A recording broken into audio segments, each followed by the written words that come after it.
Well, welcome back to the living room, everyone. I'm your host, Pastor Richard Martin, and what a time we are having in a winter wonderland. Look at all this snow around us. It's a difficult life, but someone has to live it. Someone has to, and we are those people. We're those people.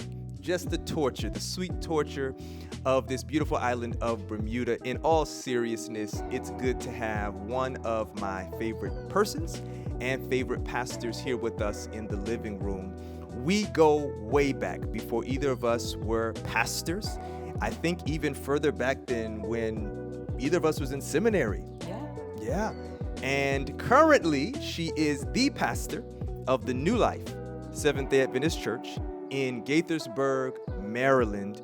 You are going to be tremendously blessed by today's conversation with yet another flourishing pastor, Pastor Amanda Hawley. Welcome to the living room. Thank you. I like this living room. You can invite me back anytime. Anytime? Won't be too much of a struggle. No, come back not to this living room. I will come back to this place. That's what I'm talking about. Good to have you back on the island. Thank you. You've been here several times over the past almost 10 years. Yeah, this is number 3. Okay, so I'm glad that you're back here ministering to our students at Bermuda Institute. Mm-hmm. And I've had the chance to sit under your ministry this week, and so I know that they are being blessed. And I'm very grateful that we're able to carve out this time. You are in a singular position. Other interviewees have been in churches and closed-door studios, but you are one of one. Yes. As of this recording, who can say, yeah, I was in the great outdoors living room. Yes. And so we're grateful. And we want to just get a sense of your story, of your journey thus far, and let's just start here. When did you sense your call to pastoral ministry? You know, I feel like there's 2 answers to that. The first one, I say it kind of jokingly, was when I was 5. Okay. I didn't really, as a 5-year-old, I didn't perceive it as a call to ministry, but I would play church every Friday night. It was my Sabbath ritual. I would put my blanket over my clothes hamper.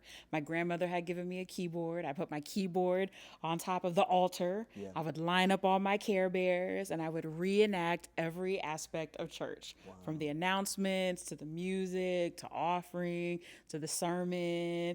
And that was just my own thing. Wow. I've always loved church. If my parents wanted to punish me, tell me I couldn't go to choir rehearsal. That was or tell me I couldn't go to AY or I couldn't go to Pathfinders. I loved watching the people.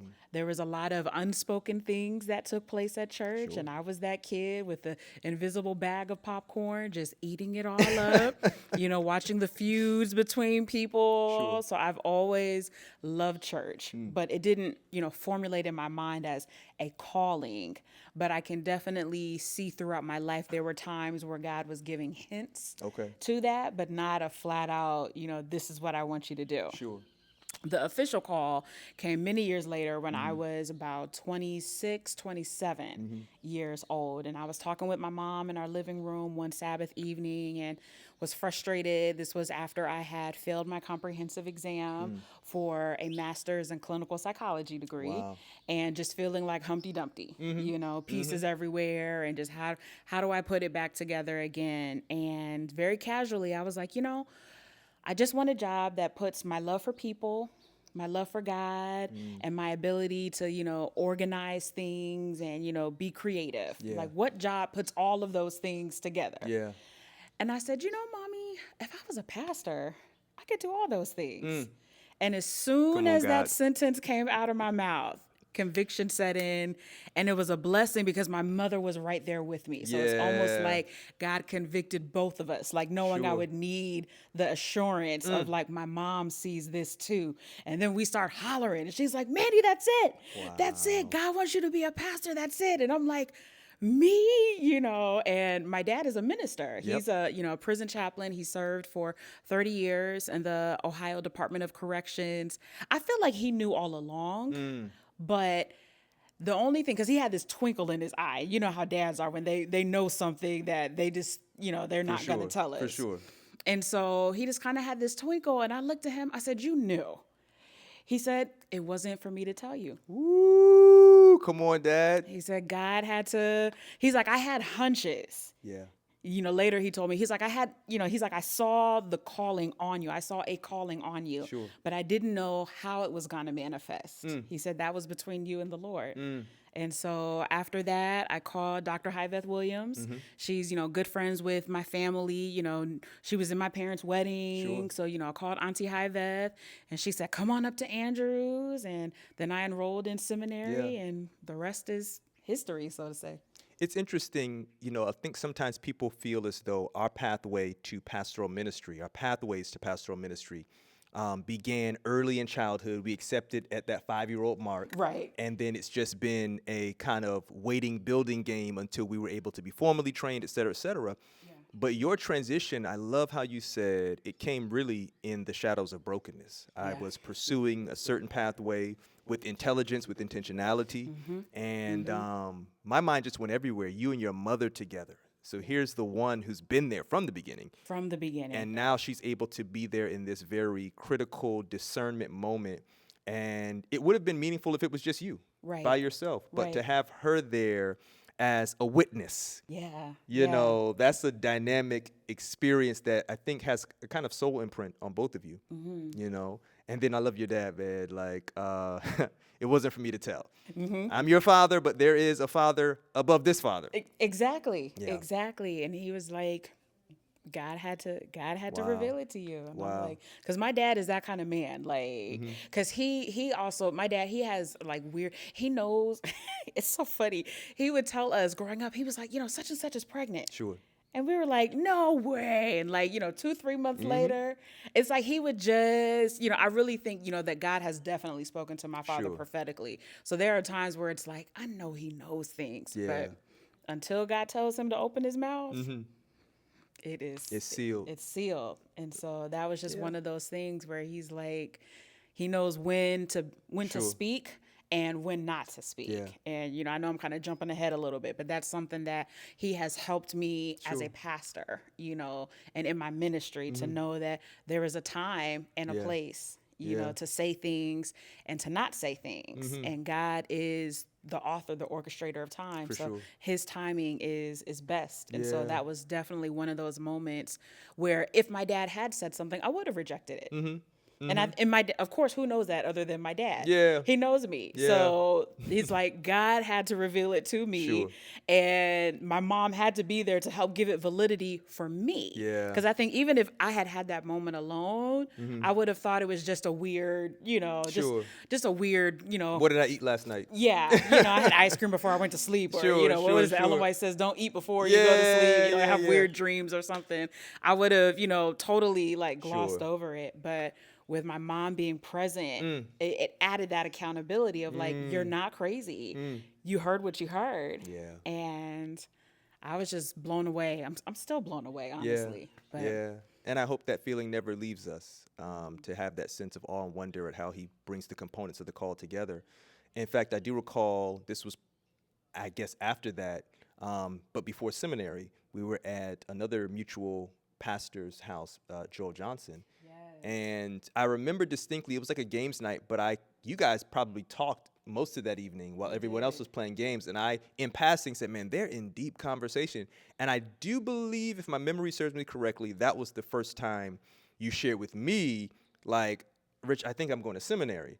And I was like, what? Like, okay, let's do it. And, but there was in that moment a seriousness, and a sacred reverence, if I can call it that, for even at that time, just the thought, like it was a discerning, clear moment. And shout out to Pastor Joel Johnson, who in my own life too has been a voice of wisdom and help to kind of say, the call is special, and here's how you can go about discerning it. We'll bounce back and forth, so that's definitely okay. And give us, if you could, just an outline of what your ministry journey has been like so far in this way. Where have you served? And where are you serving now? And then I'll follow up with another question. Sure. So I started, well, I guess you can start with seminary. Definitely. So at seminary, I was a part of the New Life campus ministry there. So on Andrews campus, they have different student-led worship organizations. And so New Life is one of them. So I served as admin pastor there for 2 years. Yeah. And that in of itself is like a whole experience, because I was there during the transition when Dr. Timothy Nixon, you know, who we belovedly call Chap, when Chap was there, and then he was transitioning to Lake Region Conference. So I was able to help, you know, kind of hold things down while they were there. That was definitely a ministry experience. It was, So I graduated in 2015. Did we graduate the same year? We did. Okay, we did graduate the same year. So I finished in December of 14, but we walked the same time. Okay. Because I know you were. I was track 2, so Track I had all 2. these Lord extra have mercy. classes. Those you know, all tracks. this, right? Track 1. Those were the special, smart, beloved students that came in. We were a little slower. We needed 4 years head start to come and meet you there. Listen, the rest of us track 1s, we were like Greek. Yeah. Like, you mean we got to like read Greek? Yeah. So after graduation in 2015, I started searching for jobs, which was kind of a weird thing. You know, trying to get into pastoral ministry, it's not the same as like applying for a regular job. There's just a lot of different components. So around November of 2015, I got a phone call from Pastor Easton Marks, who's still in Northeastern Conference. He was looking specifically for a female assistant pastor. Awesome. And shout out to Pastor Marks, forever, love him, because he said, I'm tired of these conferences saying that they support women in ministry and then they don't hire them. Yeah.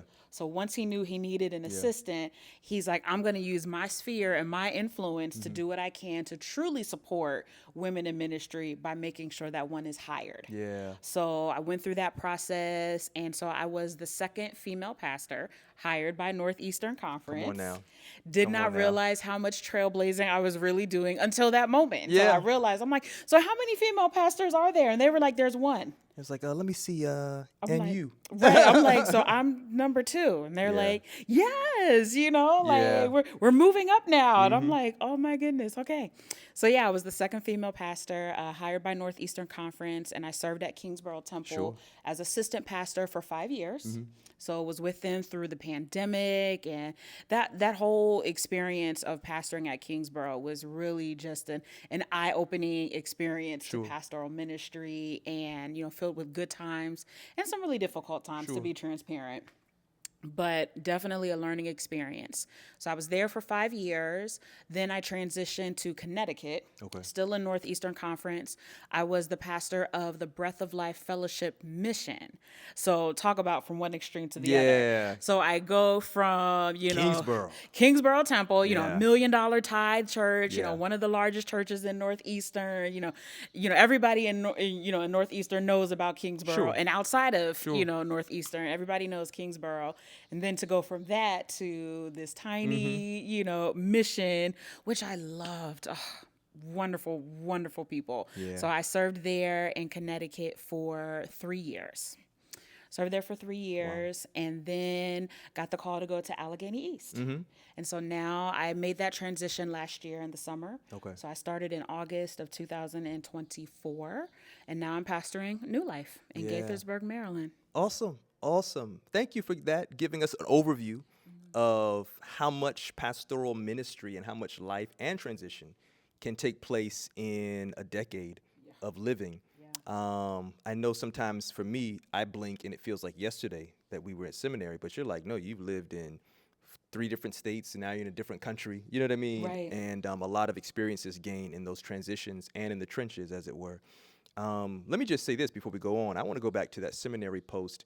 You were my pastor, my admin pastor. So when I started off at New Life with Chap Nixon, he was, of course, the appointed senior pastor, but they have a great internship model so that as seminarians and in partnership with undergrads, we kind of have a student pastoral team. So Pastor Edsel Cadet was my first admin pastor.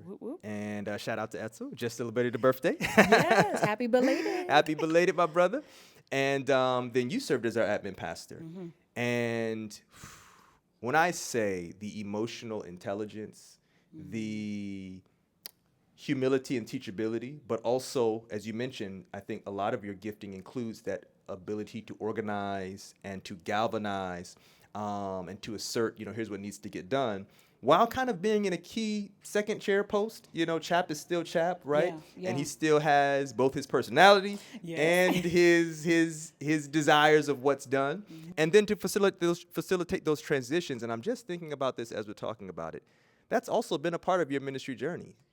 Like being in the transitional space. Talk a little bit about that. Have you noticed that? I have noticed it. Yes, I have. That just hit me. I have. And Edsel actually is like, when are you going to write the book? Yeah. He's like, you're the queen of transitions. And I'm like, it's something, a situation that, right.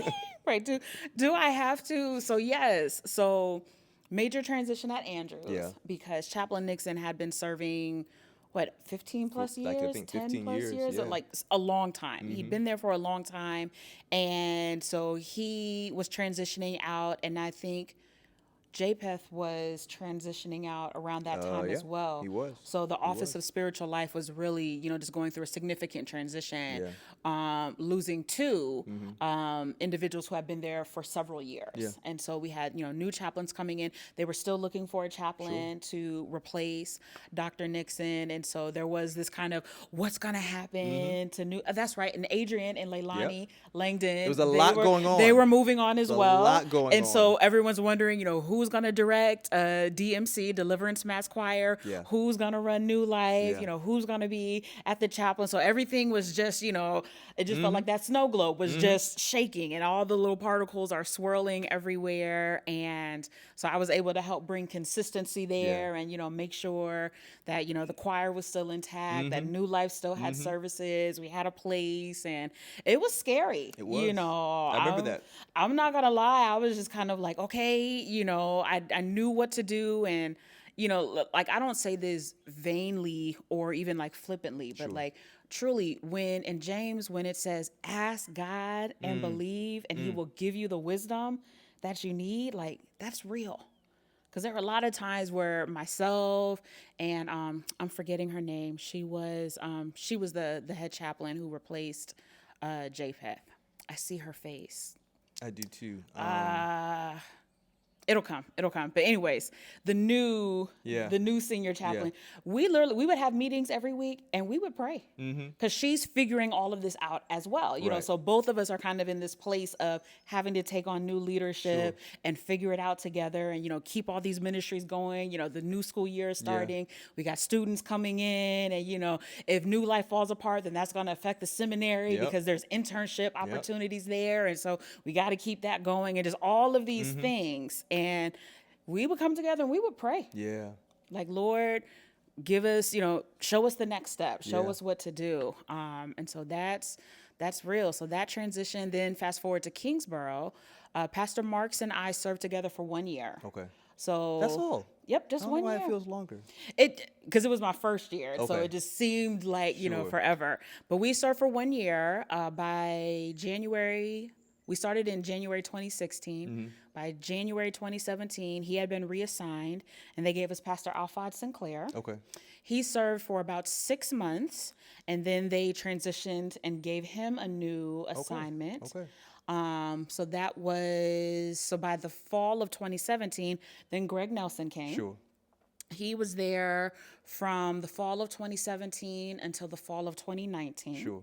And then when he left, it took a while before the conference, it took quite a while before the conference gave another senior pastor. So we had Dr. Freddie Russell, who was the interim pastor. Sure. So that's fall of 2019 until January of 2020. Okay. So he leaves, and then literally a couple weeks later, COVID hits. COVID. Welcome to a new reality.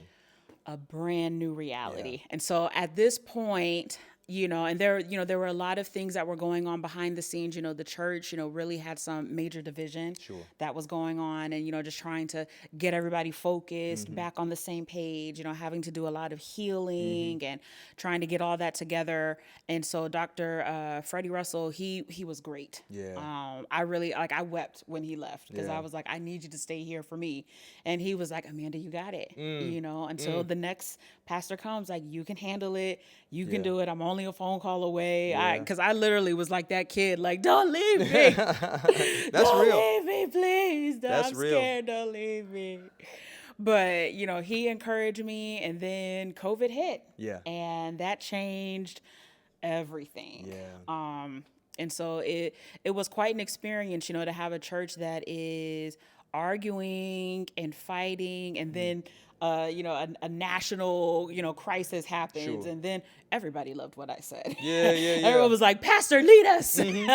Part of me was like, "Oh, now y'all want to listen." Yeah. But no, we figured it out, and then in September of 2020, that's when Paul Hunt came. Okay. And so he pastored not New Life, Kingsborough. He pastored Kingsborough, and then I was transitioned out in February of 2021. Yeah, to Connecticut. To Connecticut. So. No, I think Etzel's onto something in terms of you distilling the wisdom principles. No, seriously, because transitions, they require a unique kind of presence, and that presence includes a certain weight, of assertiveness and confidence and awareness. Yeah. And I would say a good shortage of people pleasing, right? Which, we're all human beings. We desire pleasant relationships, and we desire to be, friendly and likable. Yeah. But in transitions, it does require kind of this is what we're doing. You know what I mean? Yeah. And I think, again, just God's providence. And I don't know if he's done yet. Now, I'm not prophesying anything negative, but I think the Lord is equipping you with an arsenal of options and weaponry that he's going to continue to allow you to know when to pull out at the right time for the right reasons. 10 years in, what would you say is your philosophy of pastoral leadership? Man, that's such a good question. It's changed. Okay. I think what I thought ministry philosophy was and what I'm actually finding it to be. I don't have a nice codified, phrase, but I would say the first thing is you have to love your members. I've learned and I've seen what happens when you don't love your members and what happens when you do love your members. That whole analogy that we use about, the love bank account, and making deposits. It matters. That's an image right there. Yeah. It matters, and I think especially in those early times when you're at a new assignment, because I've had so many senior pastors, I've seen it done well, and then I've seen it done not quite so well. Sure. And not that any of them, hated the members, but just the extra time of, sitting with the members. If you get invited to a birthday party, a game, or, something, like, show up and go. Like, how it really just, those small things, when the kids are like, my pastor came, to my basketball game, like, the points that you win, teach Sabbath school for the kids, not for the adults, teach Sabbath school with the kids, when those little 5, 6, 7-year-olds come in the classroom and they see, their pastor sitting at the little bitty table, crouched down in the chair, and, you're marching and putting on Bible costumes and, singing with them. It makes a difference. It makes such a big difference, and so I've learned that loving your members, having fun with them, take the time. One of my members, I don't know if he'll ever see this, but I won the spades game. I let it be known. I won, and he knows I won the spade game. I won the game. They thought, they're like, oh, this is the pastor. All she does is she knows Greek. She just, with her smile and everything, but once I shuffled them cards, it was like, blah, blah, blah, blah, blah. They were like, oh, Pastor, you can play. I was like, spades? Yeah. Whooped up on him, but we made, it was fun, it was good, healthy competition. And so that's one of my philosophies. Okay. Love goes a long way. Woo! That's the wording right there. It goes a long way. Love goes a long way. It does. So when you have to have those tough conversations, they at least now have a better opportunity of knowing your heart. Yeah. Because you showed up to the game. Yeah. You went to their house. Yeah. You sat with them. You ate their food. You went and got ice cream. You had the conversation. So when you have to have the tough conversations, it makes it a little bit better. Yeah. You're not making this huge withdrawal and now there's nothing left in the bank. So love the people and be flexible. Okay. you're just going to have to be flexible. Like COVID taught me that. COVID really taught me that. But things change. And you have to be able to think on the fly. You have to be able to say, I don't know. I wasn't anticipating it, and I don't know. Yeah. So I think those are the two that I would say that's kind of guiding, write everything in pencil. Sure. Literally. Sure. From your sermon calendar down to everything else, write it in pencil, be flexible, and love the people. Do you have any routines or rhythms that help you maintain a sense of balance and resilience? I have a day off. Okay. And my members know Mondays are my days off. And I tell everyone I will accept calls and answer emails and do stuff between 9 a.m. and 9 p.m. Okay. That's every day. Sure. So I'm like, if you call me after 9, somebody needs to be sick in the hospital or they died. Yeah. But I'm like, I'm not taking calls after 9 p.m. Okay. And what I love is my members, they hold me accountable. So if I send an email at 10:15, they're like, Pastor, excuse me, it's after 9 p.m. Okay, now. And you said you weren't taking emails after 9 p.m. You know, so New Life, they hold me accountable. Okay. But for me, I'm realizing I have to set aside time for me to just be, to recover, to rest, to just have a life. Yeah. You know, to be Amanda and not Pastor. That's the biggest routine that's really been blessing me as of late. You know, Mondays are a whole thing now. I'm like, all right, where am I going? What am I doing? And I have friends, they're like, all right, it's Monday. Yeah. You know, they're like, what are you doing? And I'm like, it's a sleep Monday. And they're like, all right, it's a sleep Monday. But they're like, next Monday, you got to go somewhere. You got to do something. You got to take a picture and show us, you at the park or at Barnes & Noble or something, the grocery store. So yeah, just guarding my time. Yeah, I can't underscore how meaningful that is to me personally, as I am actively seeking to be more intentional about erecting boundaries. So much can vie for our time, and I think we work in that quadrant of the helping industries that leans towards things really feeling like or coming off like, is this a matter of life and death, or, I can just do it this one time. Yeah. But that you've carved out margin in your life chronologically, Mondays, where it's just me. And I can say over the past few years, I've seen you as one of the ones who is really not in any kind of tooting your own horn or wanting the world to see, just championing that, say, hey, I think we were at a shared meeting one time in Cali, and you were like, while others of us were talking about, we got to get back, we got to preach, and you were like, when I get back, I'm on break. My members know. And that was impressionable too, because again, if we don't prioritize it, if we're not intentional about a book I'm on now, I love, shout out to Dr. Nedra Tawwab. She has a book called Set Boundaries, No Peace. I think it's on my book list. Yeah, excellent read. Excellent it is on my read. book list. I just saw that. That, a book called Margin, a book called Boundaries for Leaders, Henry Cloud. All of these emphases, people rarely set boundaries for you. A lot of times people have a hard time respecting the boundaries you set for yourself. That's right. But kind of the lethal shot is when you don't even have your own boundaries to respect, let alone expect others to respect. Right. So resilience is necessary in ministry. We can get exhausted. We can become dispirited. We're very limited. And at times we can find ourselves trying to fire on all cylinders with no fuel. Yep. And that is in many ways connected to the boundaries component. So I'm grateful, and I think those listening right now, watching, can take that away to say, do you have circled on your weekly calendar a day or some segment of time? Everyone's life is different and responsibilities are different. But it's necessary, because if not, I feel like we're always playing catch up. And what we have to do requires a certain level of emotional bandwidth, spiritual bandwidth, physical bandwidth. At that time, it really is going to return.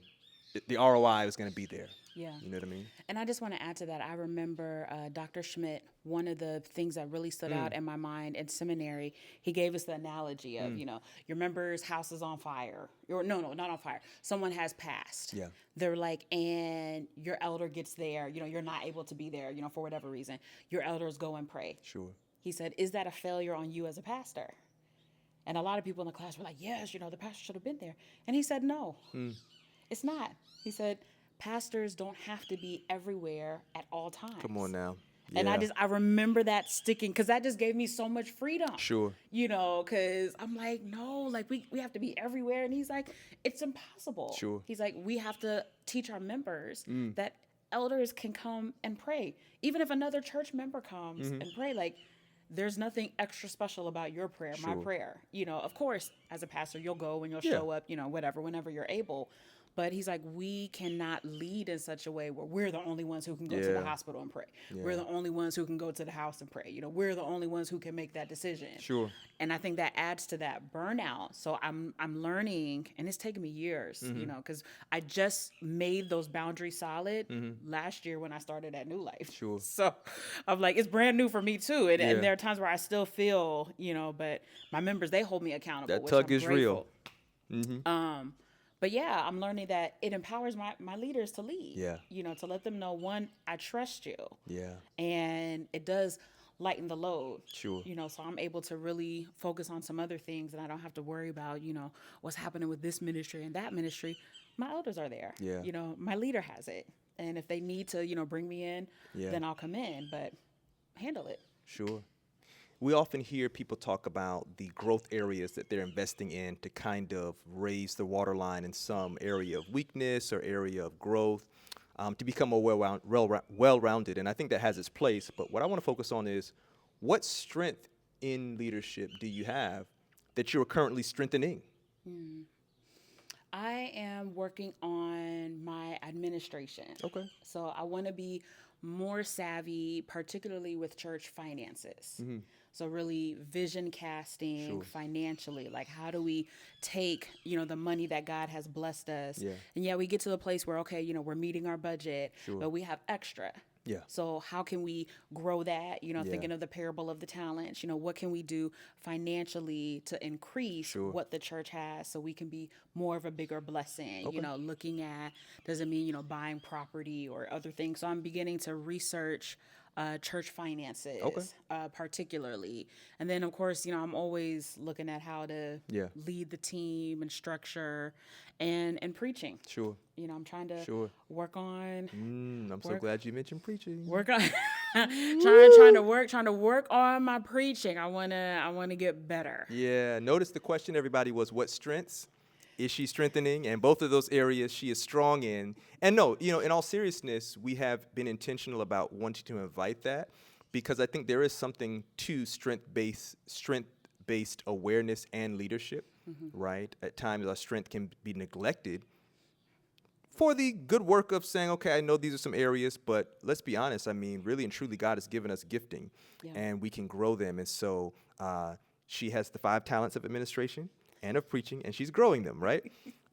It's okay when it's not okay. Yeah, Yes, Lord. it's okay. Yeah. When it's not okay. No, down through the years, we've been blessed to hear you share different messages, whether it's been at Kingsborough, whether it's been at our interconference gatherings like Pastoral Evangelism and Leadership Conference. I must underscore that moment where you preached there, and that was actually the sermon title, It's Okay When It's Not Okay. First of all, you know how when you're preparing for these types of moments, so much can be going through your mind. We're human beings. I don't think any human being wakes up wanting to do poorly at anything.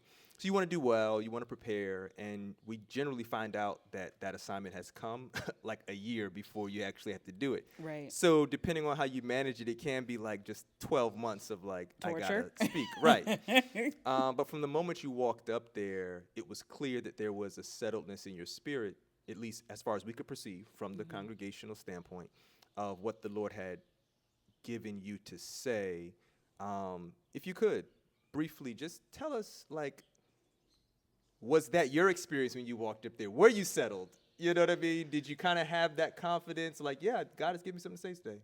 I did. Okay. Which is mind blowing.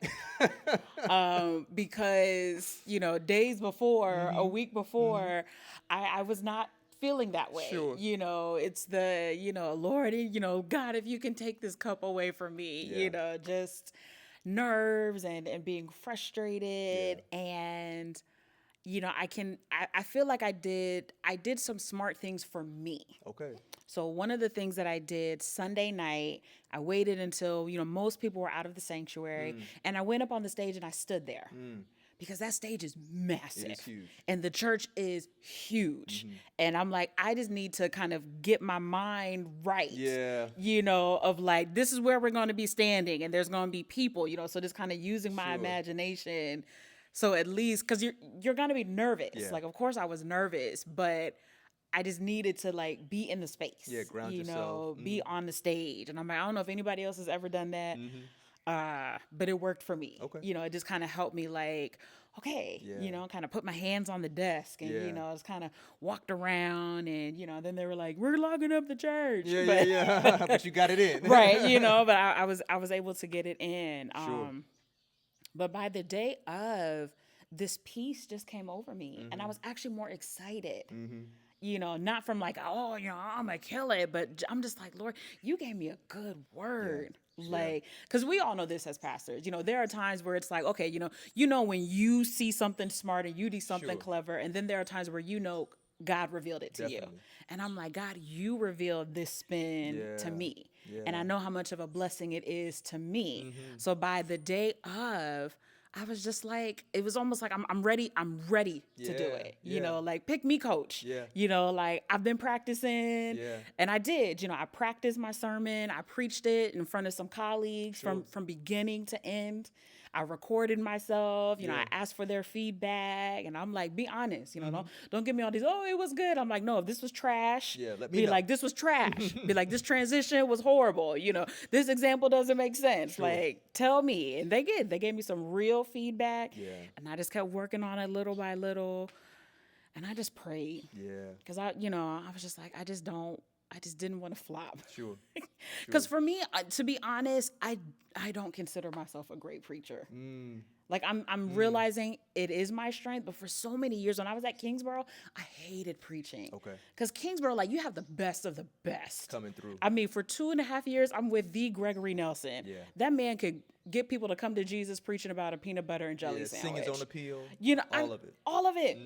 And it's like he would just light the pulpit on fire. And then the next week, I'm up there trying to find my voice. Yeah. Trying to find my style. How do I celebrate? Sure. What kind of examples? And, I'm not Greg Nelson. Like, I have my strengths are completely different from his. And so it was just such a hard, it was just like, man, you got Wesley Knight coming and, just the greats, and every, once a month. Yeah. I'm like, I don't have to preach once a month. They were like, no, Hawley, you must preach once a month. And it took me a long time to get comfortable in my skin. So that Pelk moment, I really just felt like, all right, I'm going to do my best, and I was just hoping for a B. Yeah. Honestly, I was just like, Lord, I just want to be good enough, where I don't get the, amen. I didn't want the pity, amen. Yeah. No, it was good. It was good. You had the text. Yeah. All the while you're like, get out my face. Right. Come on, it was horrible. I was like, I just don't want the pity amens. Amen. Lord. If I just get 2 good amens, right. Thank you for listening. Right. How do I get off this? But stage? As the moment unfolded, and let me say this one last thing about Pelk, it's a unique preaching experience. Like the energy in the room, like you're there preaching to preachers who want to hear a good word. Sure. It's unlike the Sabbath moment. Yeah. And so I think once I started getting that response back, it was just like, that energy volley. Yeah. I was just like, what? And so it's like, I'm just getting like more and more and more excited, and everyone's like, yeah. And I'm like, yeah. And it was just like. It's literally like a table prepared in the presence of all your friends. Like, really? Yeah. And they're all just like, preach, go. And you're like, God is good. I can't let it. I'm here now. And so it was just like an experience unlike anything I had ever had before or since. And I'm okay with that. I don't know if I would want that every. It was a lot. It was draining.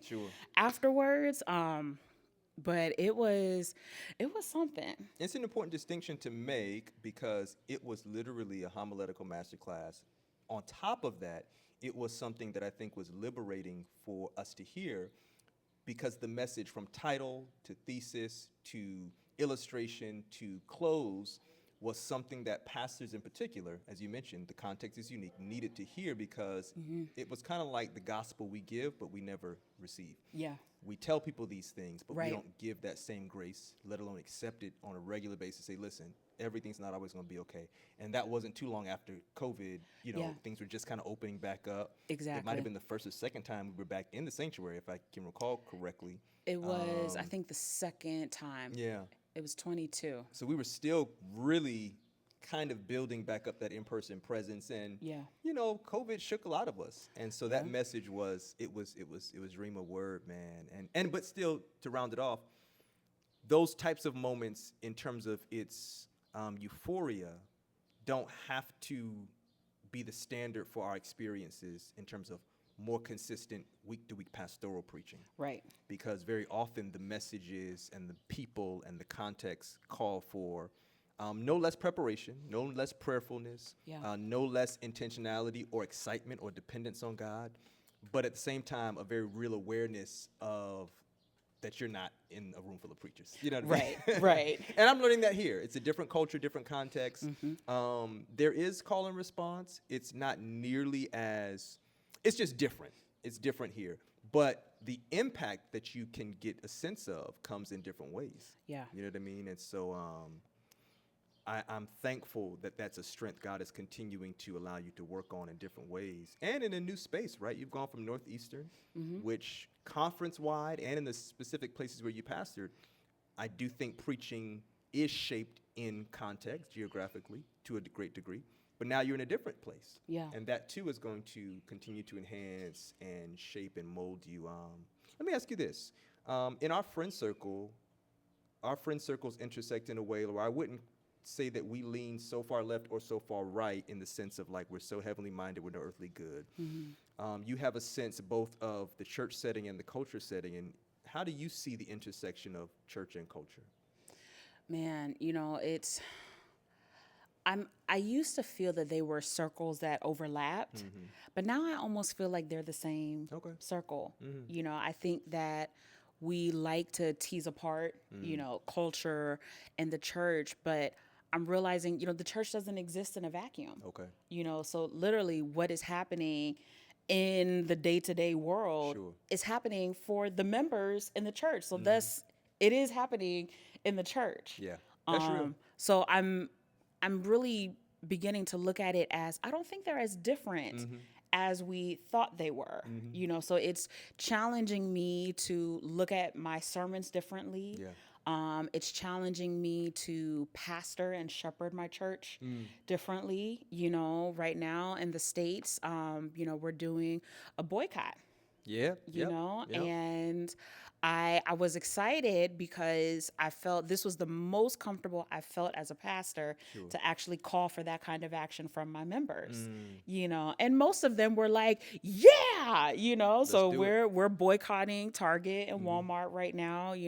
We did a 24-hour blackout on February 28th, and I encourage my members and, my elders are like, let's go. And, my board is like, let's go. And the members are like, let's go.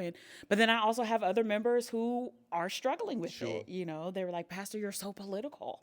And why every Sabbath are you preaching about this? And I'm not preaching about it. Every Sabbath. But just learning, that how do I connect it, to the cross? How do I ground it in gospel? How do I not make it, I'm an angry Black woman, on the pulpit and I'm just airing my frustrations, but, truly how to have that righteous indignation, and anger that still says I value people, but I am going to speak up against just injustice in systems.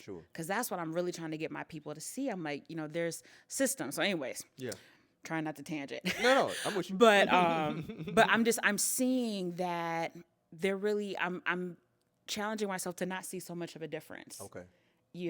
So kind of these, so I do it in a couple of ways. So I know I don't make, all of my sermons political.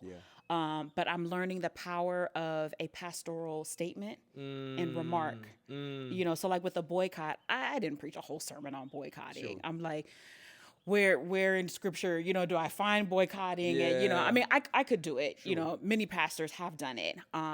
But just looking at where my church is, knowing what my members are going through, Yeah. I'm like, I don't think every week, Yeah. we need to deal with this when there's just so much unrest and frustration, But as a pastor, taking the time and say, hey, I'm going to set aside 10 minutes and we're going to talk about it. I'm going to discuss with my members and share with them, this is why boycotting is appropriate. Sure. These are the reasons why historically, spiritually, this is why it's relevant. Sure. And, connecting it to the kingdom of God. That's a big theme, that I preach all the time. We're citizens of the kingdom of God, and so we behave as citizens of the kingdom of God. Yeah. And, we live that in our faith, in our actions, in our finances, Sure. So on.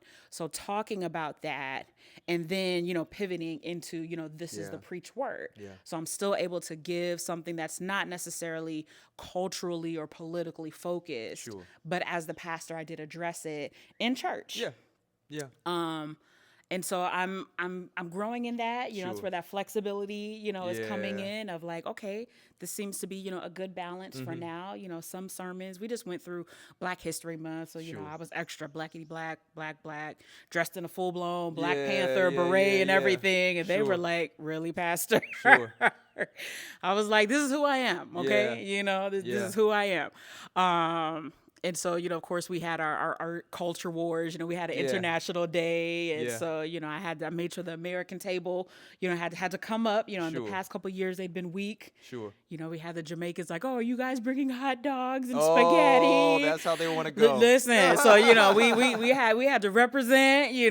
But Sure. it's all in fun, but just connecting. Yeah. I see them as more connected, and I think Christ did the same.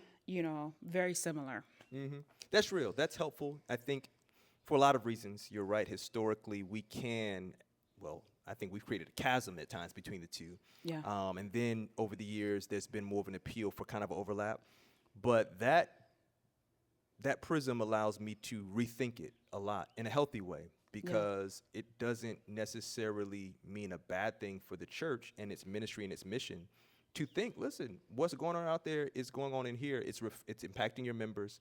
And the pastoral statement is profound to me, especially when there are very capable, and I would even dare say called pastors who do approach it more sermonically. And they've been given an eye to know how to see what's going on and then expand something for 45 minutes. Yeah. But that doesn't take away from those who feel like, I'm going to continue the preaching diet as God has laid it on my heart for my call and for my trust. But a moment is still worth a lot to be able to lean in, and I would say hold hands with people, and to be able to say, I know you are probably in my amen corner already. You're kind of like, Pastor, this makes me uncomfortable, but I'm both of your pastor, and we're going to get through this together. Yeah. Where do you see pastoral ministry in the next 10 years? Oh, man. I'm scared to kind of see where it's going. Sometimes it kind of feels unsustainable. I look at what pastors have to do now. We have to be political commentators, activists. We have to be project managers, building managers, financial wizards, counselors, preachers, teachers, evangelists, community activists. I get worried sometimes, where with each crisis, the stress that is placed on the pastor to, kind of go up the mountain like Moses, and get the tablets, and come back down and be like, this is the plan. So that concerns me, because I don't see our world smoothing out in the next 10 years. So I think pastors are going to have to make some tough decisions. One thing that I I guess another pseudo philosophy that I have with pastoral ministry is to not take the bait to try and be a spiritual Walmart. Because every church just isn't built that way. Yeah. And not viewing that as a bad thing. Yeah. You know, it is what it is. You know, if you go to your grocery store and you can't buy tires, you don't get mad at the grocery store. Yeah. You know, the grocery stores don't sell tires Right. unless they're Walmart, Right. you know? So I think we need to be able to look at our churches and say, this is what we can do well. You know, this is what our members are gifted with. And so if it's one or two things that we can do well, then we're going to do those things to the best of our ability, instead of having all of these ministries that honestly are mediocre. You know, you got that one lady who, you know, loves the kids and, you know, is trying to do a whole robust children's Sabbath school and adventurers, you know, and the parents are helping. They're not showing up. You know, she can't get people consistently. They say they're going to teach and then they don't come and teach. And now she's combining the classrooms and all this and that. I'm that kind of crazy pastor where I'm like, sis, shut it down. Yeah. This is for the good of you and the kingdom. Because I'm like, if the parents really want their children to be a part of Sabbath school, then they will not only bring their kids, but they'll help. Doesn't mean you have to be there every single week, but once a month, you help teach. And so I'm that kind of, I'm like, listen, if ministries are underperforming, and I don't mean it in like a mean, critical way, but we have to look at people serve where they want to. Yeah. They do what they want to. Yeah. And I think so many times as we should do this, so we still, you know, we overtax people. Yeah. And I think as time goes on, in pastoral ministry, pastors are going to have to really encourage and lead their churches and let them know it's okay if it's not okay. You know, it's okay if in this season we don't have a robust lower division Sabbath school. Yeah. You know, maybe we don't have that many kids. Definitely. You know, because churches go through cycles with that. You know, you have the season where everyone's having kids, and then you have other seasons where no one's having kids. So I'm like, there's all these things, but we put this pressure on ourselves that every church has to look the same. We all have to function the same. And in my experience, every church is not equipped the same. So I think as pastors, we're going to have to not so much ask for permission to do that, but do it. Yeah. You know, kind of free the people, sit with them, vision with them, dream with them. You know, what ministry organically comes from us instead of the pastor trying to be the catch-all, the church trying to be the catch-all, and then no one wants to come to church. Yeah. So those are things that those are thoughts, you know, that are floating between my ears. But I think we're really going to have to make some changes if we're going to sustain. Yeah. And I think we just have to be real. Yeah. Thank you so much. Pastor Amanda Hawley. It's getting cold out here. It's just the gentle breeze. I think it's gonna snow here. I'm feeling the sun. So I'm not feeling cold. You've been dropping that heat on us for sure. No, thank you, first of all, for joining us in the living room. You're welcome. Taking time out of your schedule here on the island to be able to come and pour into us, just to kind of share a bit of your journey over this decade in ministry. I think the best is yet to come. You, me, and another colleague of ours, Edsel Cadet, have a little saying, what if I wait? You know what I mean? What if I wait? What My if goodness. I wait? Yes.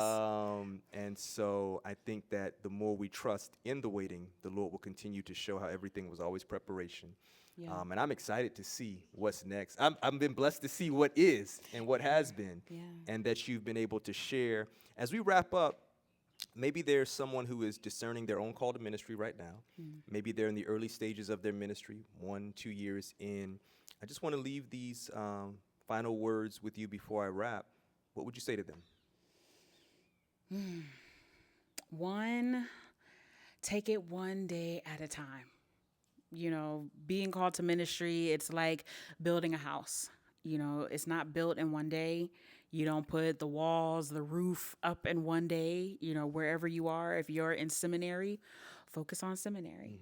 You know, don't worry about, you know, too far down the line. You know, I want this church and then that church. Or I want to go to that conference and then that conference. Like, develop and grow where you are. Pay attention to what God is doing in your process right now. That's number one. And then number two, I would say just continue to stay in love with Jesus.